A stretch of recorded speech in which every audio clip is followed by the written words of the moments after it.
Et mon Dieu pourvoira à tous vos besoins, selon sa richesse, avec gloire en Jésus-Christ. Philippiens 4:19. Dans Actes 3:6, nous disons, je n'ai ni argent, ni or, pas d'argent. Quelle confession pour un homme de Dieu.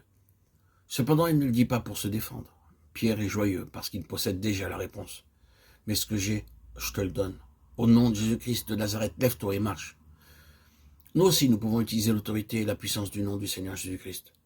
Lorsque Dieu me parla concernant son service, il me dit clairement que si je voulais être son serviteur, je devais renoncer à tout droit sur les propriétés qui m'étaient offertes. Je ne devais jamais me joindre à une mission ou à une société, et je ne devais jamais faire allusion ou parler de besoins financiers ou matériels. Je devais regarder uniquement à Dieu. Je me soumis joyeusement à ces conditions, bien que je ne sache rien de la vie par la foi.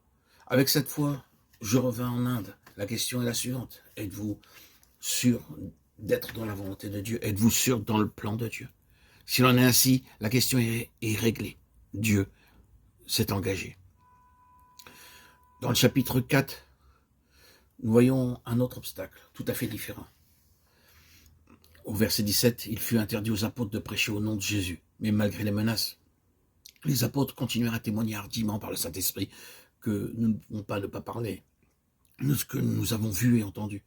Ils jugeaient les choses qui étaient justes aux yeux de Dieu et non aux yeux des hommes. Laissez-moi vous demander, êtes-vous justifiés en demeurant silencieux au sujet de toute vérité spirituelle que Dieu vous a montrée? Car il ordonnera à ses anges de te garder dans toutes tes voies. Psaume 91, 11. Voyons Acte 5, 17 pour considérer cet obstacle. Le Sanhédrin a accompli ses menaces en mettant les apôtres en prison. Dieu n'utilise pas toujours des moyens surnaturels pour nous protéger, mais dans ce cas, il le fit. Mais un ange du Seigneur, ayant ouvert pendant la nuit les portes de la prison, les fit sortir et leur dit, « Allez, tenez-vous dans le temple et annoncez au peuple toutes les paroles de cette vie. » Versets 19 et 20.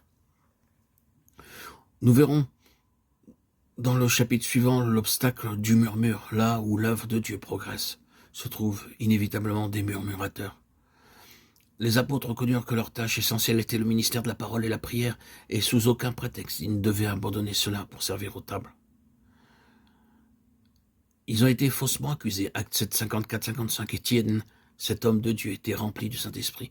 Il leur permit de faire ce qu'ils voulaient. Il ignorait leurs fausses accusations et il ne répliqua pas un mot. Il pardonna en priant, disant, « Seigneur, ne leur impute pas ce péché. » Allons au chapitre 8 pour considérer le 8e obstacle. Nous voyons ici l'obstacle de la nationalité. D'une manière très subtile, le diable érigera une barrière qui semblera anodine. Faites attention aux distinctions, ne vous livrez pas à l'orgueil de la nationalité. Nous avons pour principe de travailler que le travail est de donner le message de Dieu en anglais, en employant autant d'interprètes qu'il est nécessaire, en vue de maintenir cette unité, de vivre et de servir ensemble, là où nous nous trouvons, en utilisant cette langue qui est internationale et qui unit toutes les populations que nous rencontrons.